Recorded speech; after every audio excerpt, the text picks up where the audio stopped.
Metropolitan Council. Today is Wednesday, May 23rd, 2018, and I call the meeting to order. The first order of business is the approval of the agenda. Can I have a motion to approve the agenda? So moved. Second. Moved and seconded. Is there any discussion? All those in favor say aye. Aye. Anyone opposed? Motion is adopted. The next order of business is the approval of the minutes from our May 16th meeting. Can I have a motion to approve the minutes? So moved. Moved and seconded. All those in favor say aye. Or any? Aye. Sorry. Was there any discussion? No. All those in favor say aye. Aye. Anyone opposed? The motion is adopted. Okay, so at this point in the meeting, we have members of the public who wish to address the council on matters not on the agenda may do so, but I would just ask you to please limit your comments to 3 minutes. I see we have 3 folks signed up.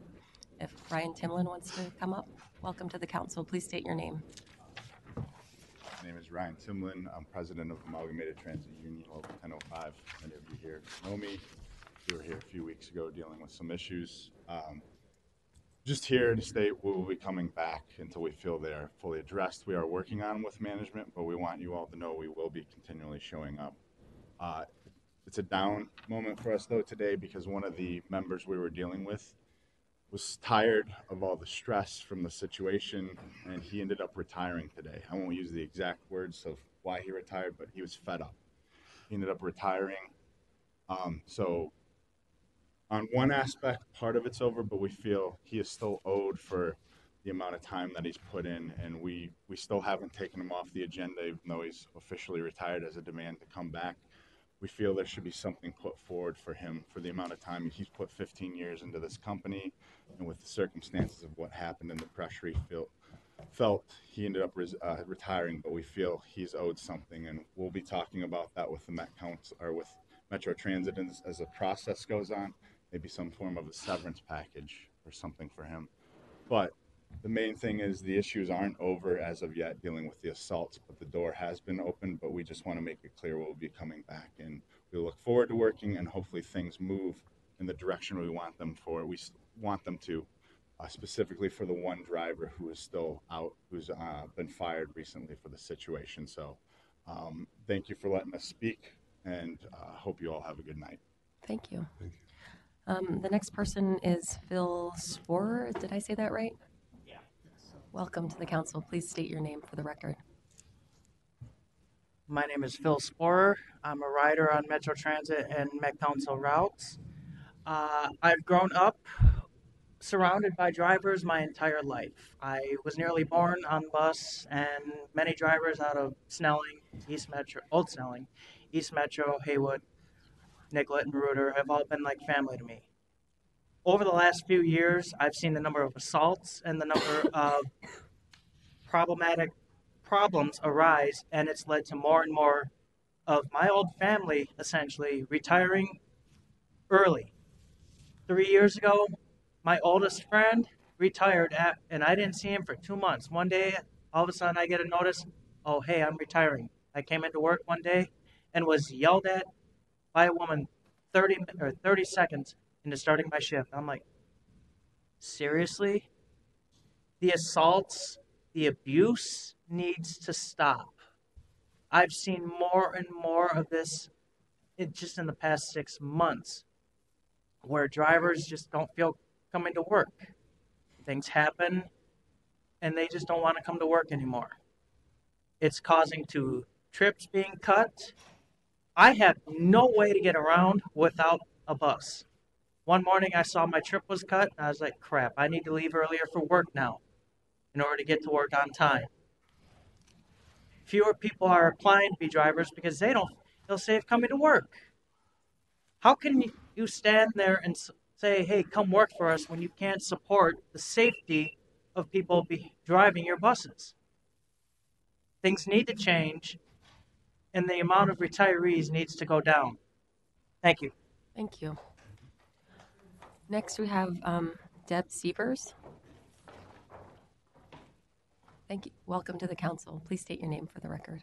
My name's Deb Stevens. I'm one of those newly retired bus operators. I retired April 4th of this year. I was diagnosed a couple years ago with PTSD and anxiety due to the fact I got sucker punched by a 14-year-old girl. To this day, they still haven't found her. She's been to court several times. She's been dealt with the psychiatrist. She chose not to show up at her last court appearance where they were finding her competent to stand trial because of her age. Her mom came in and said she was at her brother's house in Hopkins. I fear every day going out of my house. Coming down here today was a struggle because I don't know who I'm going to see out on the street. I don't know if I'm going to see her. I loved my job at Metro Transit.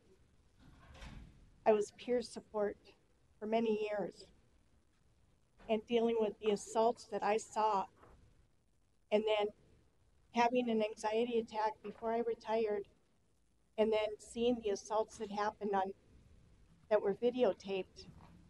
I sat in my room, in my bedroom, in my own house and cried for 4 days. And I couldn't do it anymore. I could not go back to work. I don't feel safe out there. I don't feel safe outside right now. But I needed to come down and support my brothers and sisters of this union and go to court against the gentleman who beat up the 5-line driver and see what his attitude is towards what happened. And to hear bus operators getting spit at through windows still. There was a driver on the 9-line who wrote about something getting thrown at her and missed her. And this is after all these assaults have been videotaped and we standing up for what we believe in. There is no reason why we cannot go to work every day, or my brothers and sisters can't go to work every day and feel safe on their job. There is no reason for it. So please help us. It's something. We can't be dehumanized anymore, and that's what we've been getting, is dehumanized. Thank you. Thank you for your comments. Thank you all for coming. Is there anyone else that wishes to address the council? I know we don't have anyone else signed up. Thank you very much.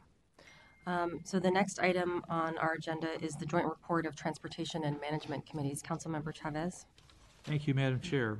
This is business item 2018-121. It's the same week item, the 2018 budget amendment, or the unified budget amendment. Metropolitan Transportation Services is proposing to increase the authorized capital program by $1.6 million to purchase technology for Metro Mobility buses. It is needed to ensure a seamless transition to the new Metro Mobility service provider. This amendment was reviewed and approved by the Transportation and Management Committees. Madam Chair, I move that the Metropolitan Council authorizes the 2018 unified budget as indicated in accordance with the tables attached with the staff materials. Thank you. Is there a second? I'll second. This is a roll call item. Emily, please call the roll. Rodriguez, Aye. Schreiber, Aye. Munt, Aye. Barber, Aye. Elkins, Aye. Dorfman, Cunningham, Aye. Latovsky, Aye. Reynoso, Aye. McCarthy, Aye. Rummel, Aye. Melander, Kramer, Aye. Commerce, Chavez, Aye. Wolf, Aye. Sharamoff, Aye. The motion carries. Next on the agenda is the consent agenda. Move approval of the consent agenda. Thank you. Is there a second? Second. Is there any discussion? Seeing none, all those in favor say aye. Aye. Anyone opposed? The motion is adopted. Next, we move to reports of the standing committees. Member Munt. for Madam community Chair, for Community Development, council members, this action is to amend the guidelines for calculating annual housing performance scores. Housing performance scores are considered in Livable Communities Act grant applications as well as the regional solicitation for federal transportation funding. The guidelines for housing performance scores were significantly updated in 2015, with the exception to review them in 2016 and every 2 years thereafter. This amendment constitutes the 2018 review of the guidelines.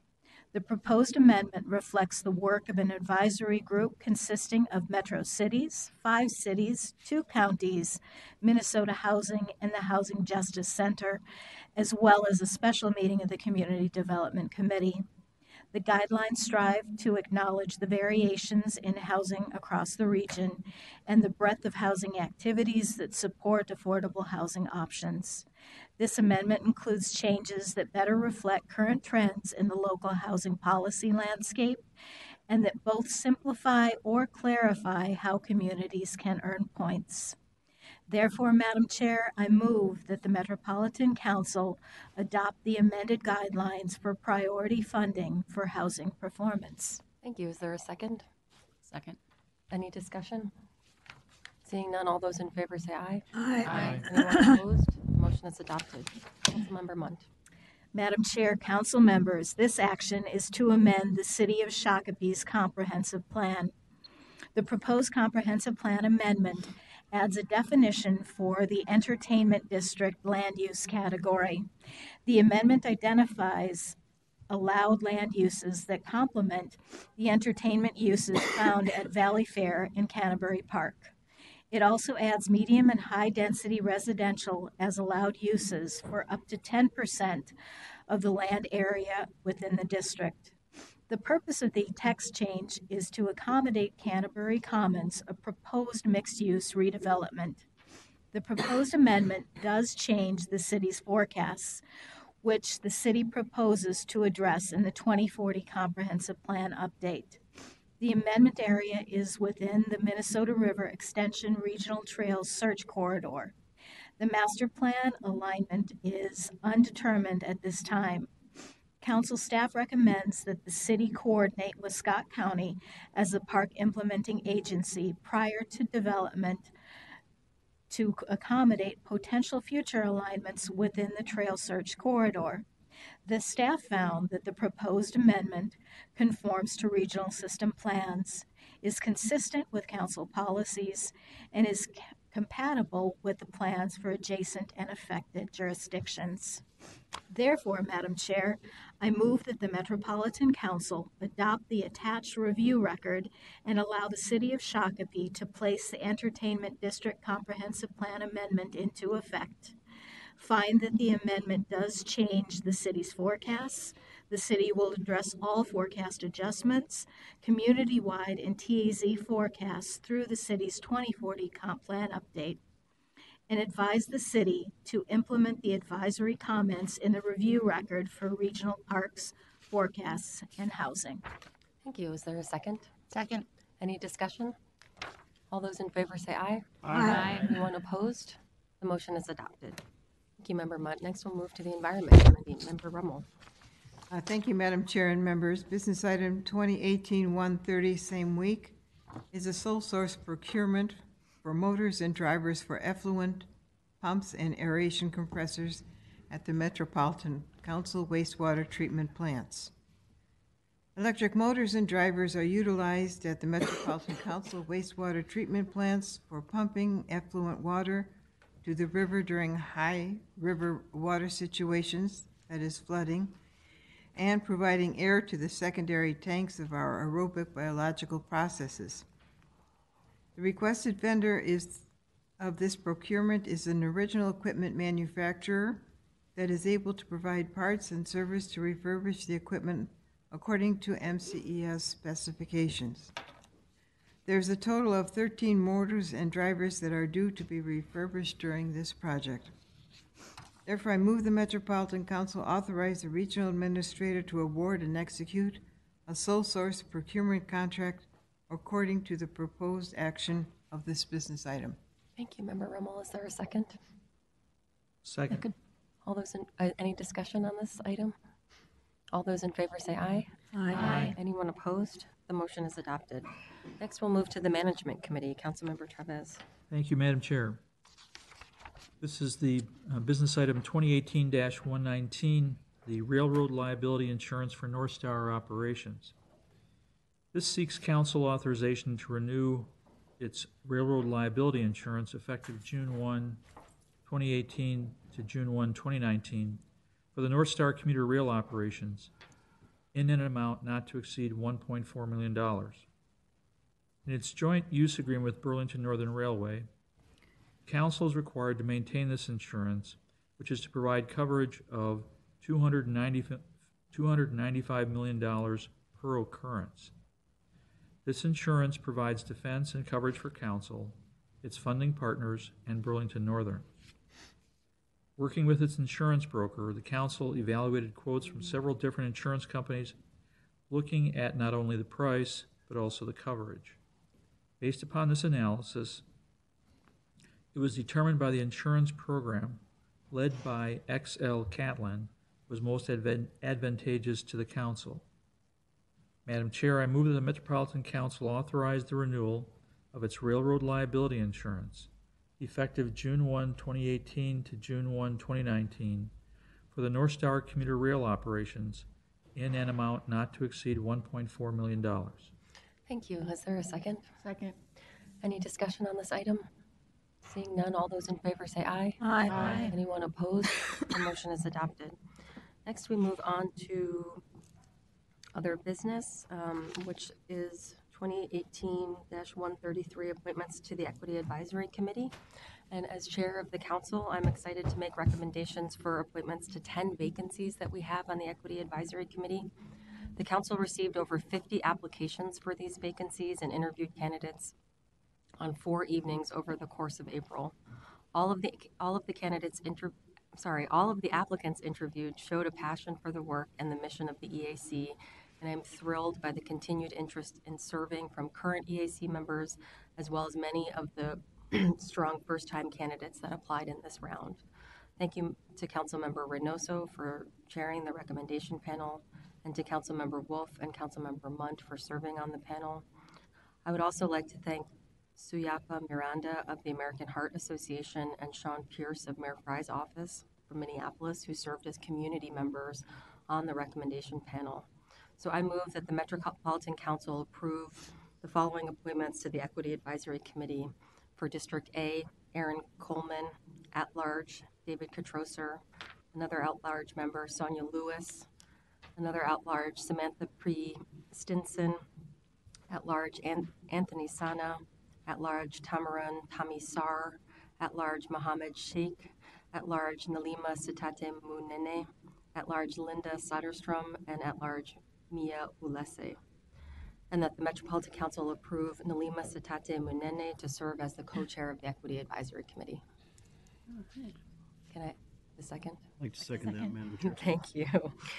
Any discussion on this? Good people.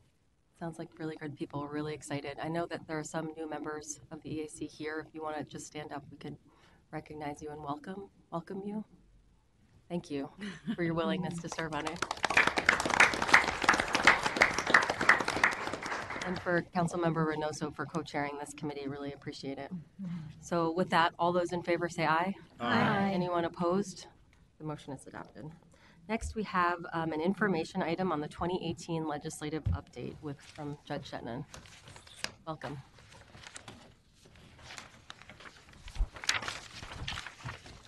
Thank you. It's nice to see everybody. I am here to give everybody kind of a rundown of how everything shook out here based on the last legislative session, which ended just a few days ago. So I appreciate the opportunity to just jump into it. So as folks know, the 2018 session, there really were about 3 major priorities or issues that the legislature was going to deal with, and that was putting together a bonding bill, a supplemental budget, and the tax bill were all the priorities. Particular, the tax bill, the issue with that was to bring our state's tax laws into conformity with the federal law that passed last year. On the budget surplus, there was a $329 million surplus that the legislature and the governor had to work with. And then, as folks also know, that generally the second year of biennium is when they bring forward a large bonding bill. And so I'm going to start out with the finance bill. This relates to the $329 million that was provided for the legislature and the governor to work with. And I'm going to be here a little bit of a higher level. We sent out a wrap up to the members on Monday afternoon. I don't know if folks had a chance to read that, but I'm trying to keep this a little bit higher and just kind of tell you where everything shook out. So on, I guess it would have been Friday night and Saturday, they brought forward the House and Senate conferenced a budget bill between the House and Senate. It's important to add that the governor was not a part of these discussions. And what they did is bring forward a 989 page bill that dealt with a number of different finance areas, not all of them, but including education, higher education, public safety, transportation, energy, economic development. I think I said public safety, there are environment and ag were all in this part of this large budget bill that with all of those in particular, all those combined, they spent $131 million, and they contain provisions like MNLARS, which I know everybody has been hearing about, school safety, elder abuse, and opioids. And not that this is coming to us as a surprise, but the governor did veto this bill earlier today. The governor had other priorities. Some of these, MNLARS was definitely a priority of his. He was recommending a higher level of funding for that. He was also seeking a higher level of funding for MNLARS, and the governor was also looking for spending related to education. He was looking for $100 million plus related to making sure that we had safe schools. And so, as you can see, the governor vetoed this bill earlier today, and that doesn't come as a surprise, but the issue is that the supplemental budget bill contained nearly everything that everybody was working on this session except for taxes and bonding. And so what was included in that supplemental bill that was vetoed related to the council in particular, there was $2.1 million for the Route 495, which was suburb-to-suburb service that the suburban transit providers were pursuing. There was language that was actually brought forward by the Office of the Legislative Auditor that I jumped ahead of myself here. There were required quarterly reports to the legislature summarizing budget amendments. Like when the council comes forward and makes a budget amendment, they asked us to submit that information to them on a quarterly basis. That seemed reasonable. That information is public, but the fact is that if they'd like to see it, we're happy to provide that. It changed the Office of the Legislative Auditor's Transit Financial Activity Report from quarterly to semi-annually. That was brought forward by the Legislative Auditor, and of course we were supportive of that. It required assumptions used to prepare a budget to be included in the council's budget request to the legislature. When we bring forward our budget requests, we believe that we provide transparency with that, but they were asking for some additional information, and that was included in this bill. And like I mentioned, it didn't happen along with these other couple things. It defined operating costs for the state share of LRT operating costs to exclude capital expenditures, and this was just providing more definition to what operating expenses are. We actually do separate capital from operating. This related to technology, to trying to remember a couple other pieces, any type of construction, anything that really is capital related. And so we didn't feel this was necessary, but it's kind of hard to object to something that you already separate. But that was in the bill. And they also extended language that applied to the Southwest line last year, where the state wasn't going to be paying 10% of of Southwest. They were extending this to the Botno line, and this was in the bill as well. What else was included was it directed the Department of Transportation to begin negotiations with Burlington Northern to extend the North Star line to St. Cloud. And the trick about this bill is that it didn't provide any funding. And so the only way that this was going to be done is if you harvested current service and turned around and spent that on a trip to St. Cloud. We had major issues with this since the bill said it was to begin negotiations. It was hard to figure out how to handle this other than just straight up oppose it, because we know based on our experience, that there is a cost to doing that, and also the way that the line is set up in Big Lake, you can't just take a one-way trip. You'd actually have to back the train up, go to the other track, and move forward. But the fact is that they included this language in the bill as well. We also know that there are capital costs that would be included because there are ADA issues related to the St. Cloud Amtrak station. But the fact is that all this was vetoed, so it's kind of a moot point. The thing that's really disappointing here is this second bullet point. This is something that last session the legislature brought forward a recommendation for a task force that had the council work with the counties and with other folks who understand our ADA service, and we came back with recommendations about working with the Department of Human Services to allow us to share data between each other to see if there is federal funds that we aren't receiving because we're not basically applying for federal reimbursement for rides that should be eligible for that service. And we anticipate that there potentially is somewhere between $6 to $8 million a year in federal reimbursement that we could receive for these rides that are all kind of predicated on us being able to share this data. And we need the law changed in order to allow us to do that. And the fact that that this was included in that giant omnibus bill means that we do not have that ability to do that. So we can't set up a program and we can't start pursuing those federal dollars. And that is, I think, one of my biggest disappointments in the session, because I think it makes sense. There was very little opposition to this, and for anybody who is ever dealing with data practices and data sharing with the legislature, that is a extremely hard road to navigate. And we had buy-in from everyone and understood that this was completely bipartisan. We had the folks who served on each of the counties, in support of this. It was unanimous, and we were moving along, and DHS was right there with us, and it's just terribly frustrating to see that this got caught up in that giant bill. The last piece was brought forward by Representative John Kosnick. He was the author of our data sharing bill. He had language that extended Metro Mobility service to Lakeville. We did not oppose this. Lakeville came into the transit taxing district over 10 years ago now, with the urban partnership agreement, and so that was going to be part of this bill as well. Unfortunately, it didn't pass. None of these passed. Some of them we're not too upset about, but some of them we certainly are. The bonding bill. The governor has until June 4th. It's going to be in the talking point here in a minute, but to determine what he wants to do with this bill.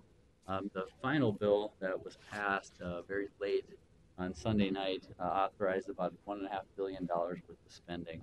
As far as when people talk about bonding bills, for the most part, people talk about general obligation bonds. Those are state bonds. This bill has $825 million. The governor had recommended $1.5 billion. The governor recommended $50 million for arterial BRT. He recommended $50 million for the Haywood 2 bus garage, and $5 million for the inflow and infiltration program that we have here. And so, as you can see, the talking point is now this is a $1.5 billion bill, but as far as Geo Bonds, it's $825 million. There was a ton of trunk highway bonding that was added to this bill related to corridors of commerce. $63 million of user financing bonds. There was funds that came from the lottery and lieu account, the Environment and Natural Resources Trust funds, and then there was $41.25 million worth of cash. And so I don't know how you necessarily count cash as bonding, but that's part of the $1.5 billion. So what was included is the $5 million in Geo Bonds for I&I. We do have great bipartisan support for this. Metro Cities has also been very helpful to us in getting these included in the past, and so that is very helpful. The other projects that show up on the Met Council, I guess, itemized list of projects are a number of earmarks. $1.5 million to Carver County for Waconia Regional Park, $400,000 for the city of Loretto, $2 million for a pool in New Hope, $3 million for the visitor center at the Bruce Bento Natural Sanctuary, and $2.6 million and $1.4 million for multi-use trail. The trick with earmarks, and I know you know this, I'm just going to remind you, is that the council generally doesn't match earmarks. We match the broader general obligation on the capital improvement program funds that we get from the legislature. So unfortunately, we did not get a one-time pot of money that we distribute by formula through the different implementing agencies. So that is frustrating. Now, relating to parks and trails, separate from GEO, there was $10 million in Environment and Natural Resources Trust Fund appropriation bonds that were provided for the regional park system. That is now a one-off from where parks has been funded before, and so there is some new ground being plowed here, and so there are, and you may be hearing from implementing agencies, they are a bit concerned about seeing this new path being taken related to how they're being funded, and I think that is a decent question, although I think that they are interested in hoping that the governor does sign this. And as I mentioned before, he has until June 4th to make a decision on that. There is also a broader question about what the council will do related to potentially matching bonds. And then I would anticipate, if you haven't from your implementing agencies, you might, but we just don't have a policy related to that. So that'll be something that will be, I'm sure, coming up for you here probably sooner than later.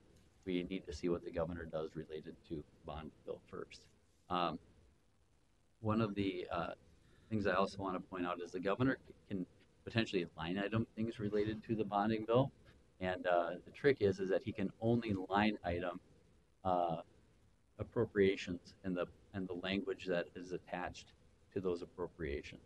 So that takes me to the next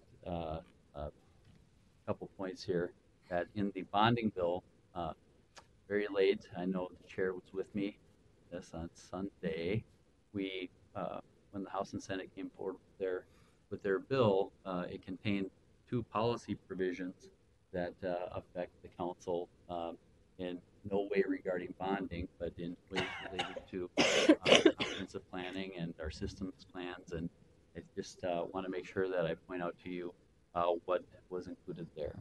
So there is new language that is most likely going to stay and become statute unless the governor vetoes the whole bill, which I'm not going to guess one way or another, but I think that he'd probably use his line item and versus he'd use his overall veto pen. But there's policy language that allows an advisory committee or an ALJ to challenge a system plan statement to consider the reasonableness of a metropolitan system plan or part thereof. And this is language that we saw last year in that was brought forward by Anoka County related to the city of Oak Grove. And this language is now in the bonding bill, and there it sits, and we can't line item it, and it is most likely going to become law. The second one requires the council to conform the development guide systems plan and system statement for the city of Nowthen to implement any changes requested by the city related to the council's designation of part or all of that city. And that is really creating some new a new approach to comprehensive planning when I don't know if you can even call it that at this point, if the council has to just basically approve what's going on there. And we did mention and speak to the speaker that we don't believe the city of Nowthen necessarily has an issue right now, and that we encourage them. And I've talked to Lisa Barajas plenty about this, and we've talked to them and worked with them in order to make sure that if there was an issue, that we would work that out with them if they just go through the proper process and despite those conversations, this language was there at about 4 or 5 o'clock on Sunday For the first time. for the first time. Neither of these provisions were ever heard in committee. Nope. They appeared for the first time in the bonding bill on Sunday Sunday evening. night or Sunday late afternoon. The reasonableness was in a bill last year, but it was never brought up anywhere this year because there was other Oak Grove language that showed up very late last year. But to the chair's point, I mean, we basically saw this after the bill was being drafted, and so that's it's disappointing, and I really don't know what else to say about it other than it honestly was completely out of our control.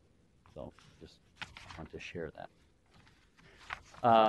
Of the 3 things I mentioned earlier, the biggest one that's left is the tax bill, and so folks may have heard that there was a tax bill that was brought forward a couple weeks ago. The governor vetoed that bill, and there was a second tax bill that was brought forward that was linked to finding some additional funding for education spending.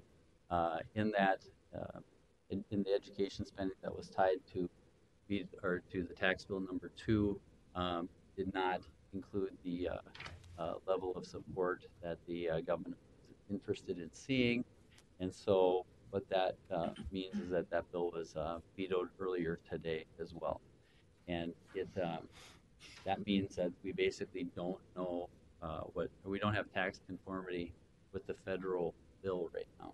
And so there's going to be a lot of questions and concerns, and people rushing to figure out what does this mean to them heading into next year when they have to file their taxes when we don't have conformity. So there's a lot of confusion about what's going to happen there.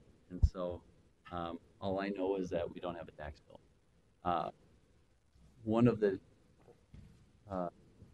disappointing things for us, and I'm disappointed for the council, not because of the reasons why it was vetoed, but the chair and I will just like to share, spent a lot of time here the last few days trying to work to fix an issue that was created last year in the tax bill.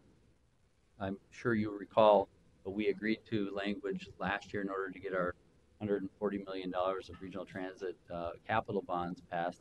There was a concern that we were going to build the Southwest light rail line with those bonds, which was not the case. We don't do that. We have to use those bonds in order to replace our fleet, and we did that. We probably never get authority for RTC again. But when they put that prohibition language in last year, they made it apply to an entire section of how we borrow our money versus that specific authority that they gave us last year. And so that created a problem for us for a program or a bonding or financing tool we have called GANs, Grant Anticipation. And so we go in and get all of that worked out. That language was actually included in this tax bill, and that is now gone as well because of the veto of the bill. And that was just specific to the council. Again, I'm not talking about the decisions that were made related to the reasons for vetoing that bill.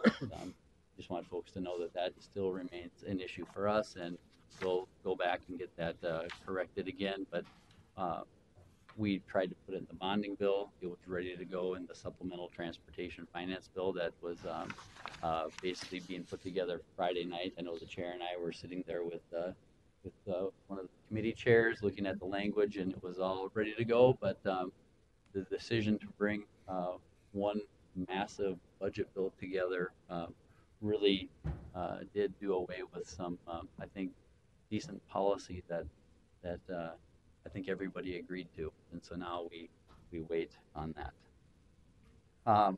The council governance bill, I know this isn't new to anybody. This bill was passed into law, I believe it was Thursday night.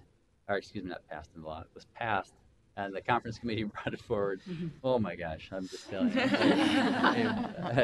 Surprise. All right. It was a long, it was a long weekend. Your application here.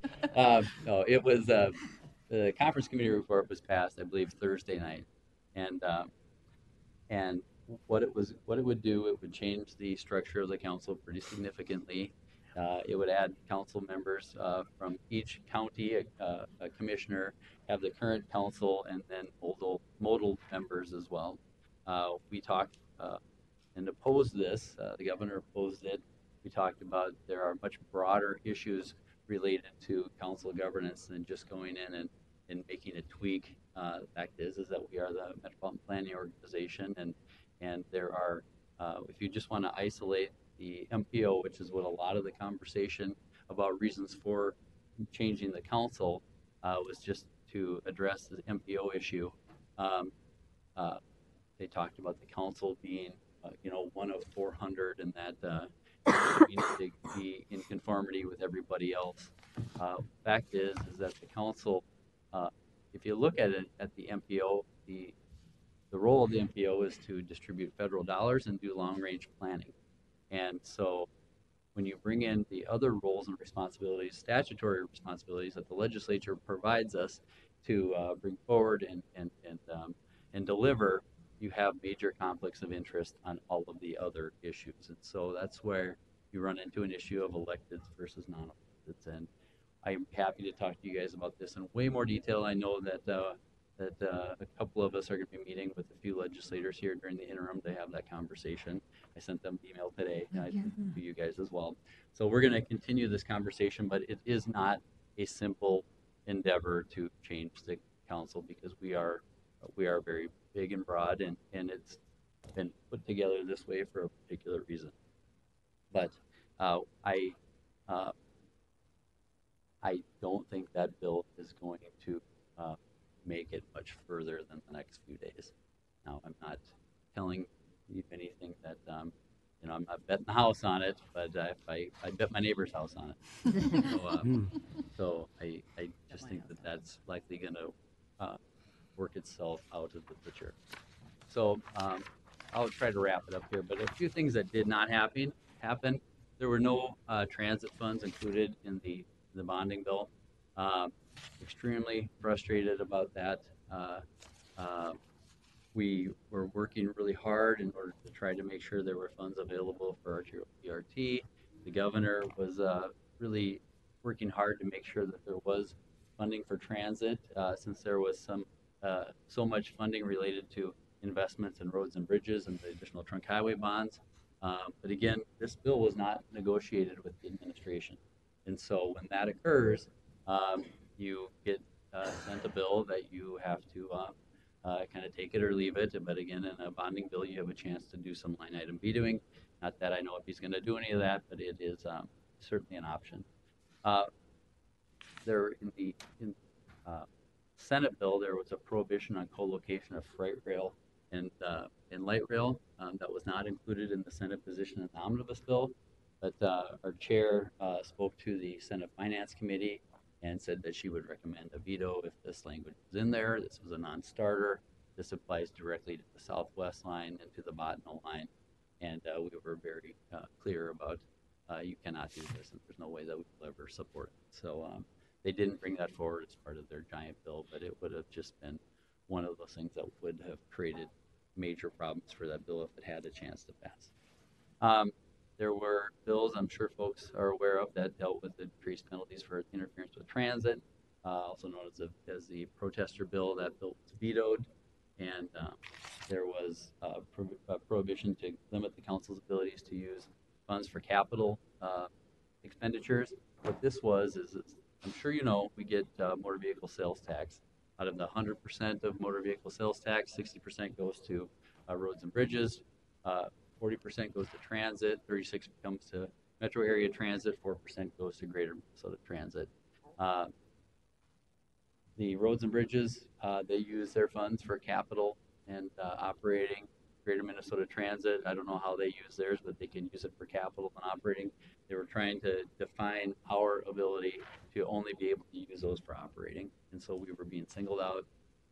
And that was a major problem for us as well. And thankfully, when they were bringing their bill forward, they dropped that provision as part of their conference committee deal. But again, it didn't happen anyway because that bill was vetoed. There was a a bill to create statewide regulations for transportation network companies. I know Council also spent a lot of time with that as well. This last session, we can talk about that more. That's a little bit more of a Just to issue. clarify, in opposition. Yes, in opposition to it. Yep, absolutely. And yeah, thanks. Good point. And then this was the other big issue that we thought was potentially going to occur this session was the discussion about dedicating the sales tax and auto parts to roads and bridges. And that bill, that constitutional amendment, passed the House. It did not come up in the Senate. The big issue related to constitutional amendments is that the House and Senate pass them, the governor cannot veto them. And so we were, we can talk about the constitutional amendment if folks want to do that as well, but it really puts transit in an awkward position once we start dedicating additional dollars to roads and bridges, when we like to see proposals that kind of lift all ships, and this just kind of drives a little bit more of a wedge between how one piece of a transportation network is funded versus others. So that did not happen. And Madam Chair, it's just really important for me to thank Brooke Wardson and Leslie Canderas, who are at the back of the room. These guys, I know, do a fantastic job. Brooke sends out our weekly updates. Leslie works with our fiscal notes, which are very, very difficult and get scrutinized by any member that has an issue with the bill that you have. And not only that, but all the other work that they do. These two are really, really great. And I just want to make sure that the light gets shined on them a little bit, because they really are great, like really, really great.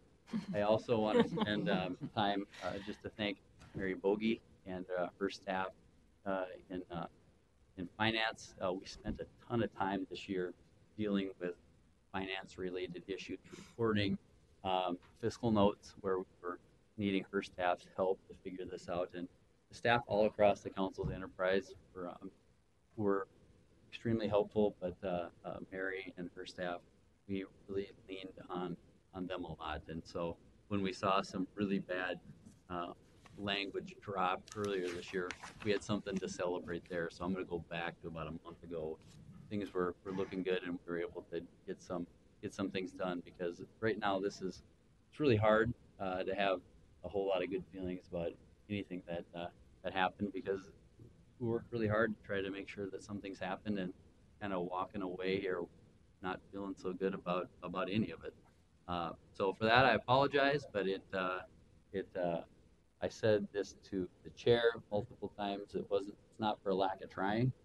And I think and the other thing I need to mention, and I meant to say this earlier, is Chair Chermaroff was I was her sidekick all weekend, and she put in a ton of time up there working with the governor's office, speaking with legislators, really just making sure that our points are being made and that we're in the mix related to potential funding.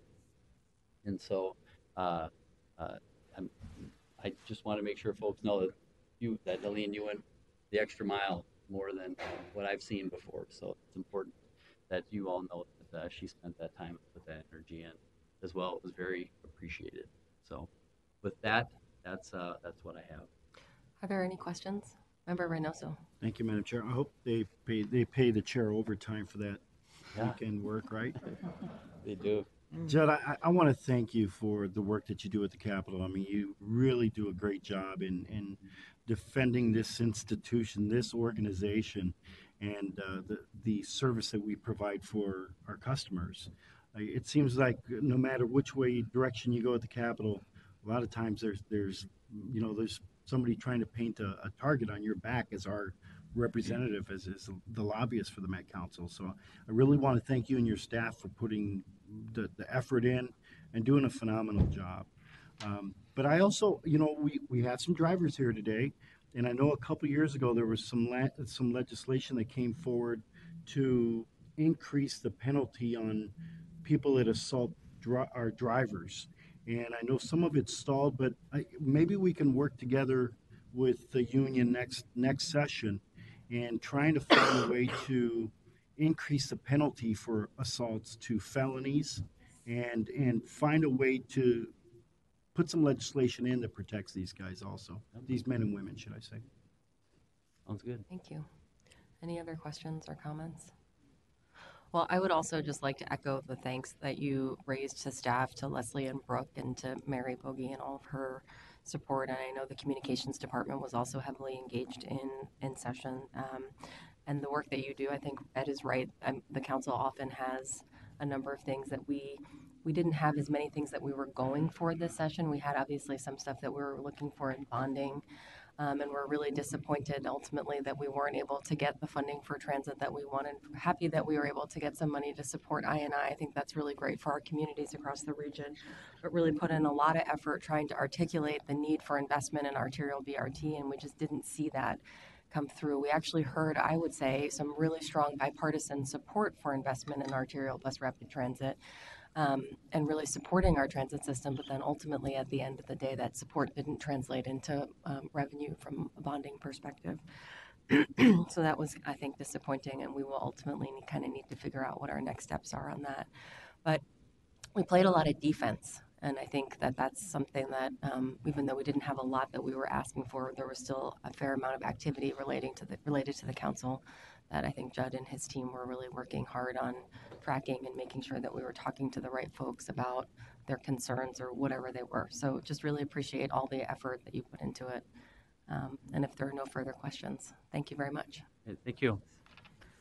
All right, so next we move on to reports from council members. Are there any reports that council members would like to share? Just a brief one. Member I Elkins.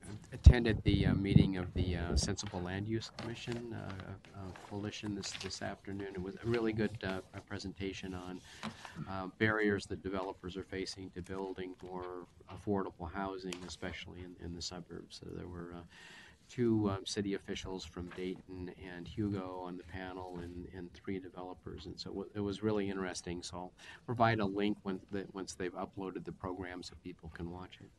Great, thank you.